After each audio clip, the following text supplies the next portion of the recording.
আসসালামু আলাইকুম বন্ধুরা। আমার বাড়ির ছাদে হয়েছে এবার নানান কালারের পুত্তলিকা। গ্রীষ্মকালে পুত্তলিকা ফুল খুব সুন্দর লাগে, ছোট ছোট গোলাপের মতো দেখা যায়।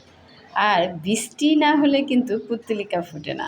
যতই ডালপালা ছড়াতে থাকুক, যতদিন না বৃষ্টি পানি পড়ছে, পুত্তলিকা হবে না। তো এমনি করেই আমার কাছে এখন এই কয়েকটি কালারের পুত্তলিকা আছে, আর খুব সুন্দরভাবে ফুটেছে। আমার কাছে সবচেয়ে ভালো লাগে লাল টকটকা যে পুতুলিকার কালারটা হয় সেটা, কিন্তু সেটা আমার কাছে তত একটা নেই।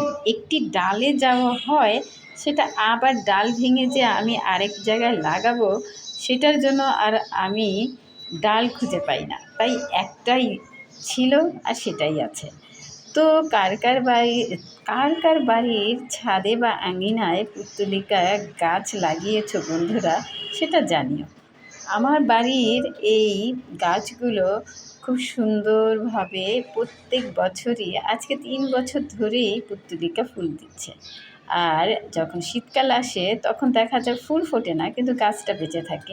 আমি তো একবার মরে গিয়েছিল ভেবে সব তুলে ফেলেছিলাম, তারপর ভাবির কথা মতো আবার রেখে দিয়েছি। তারপর দেখলাম হ্যাঁ, দ্বিতীয় বছর আমার এই গাছে এই কয়েকটা কালার এসেছে। আর ওই যেগুলো আমি তুলে ফেলেছিলাম সেই কালারগুলো আর আসেনি।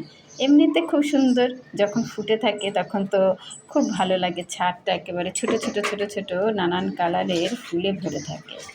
তো তোমাদের কার কার বাসাতে পুতুলিকা গাছ আছে বন্ধুরা জানিও কমেন্টের মাধ্যমে। ওয়ালাইকুম আসসালাম, সবাই ভালো থেকো।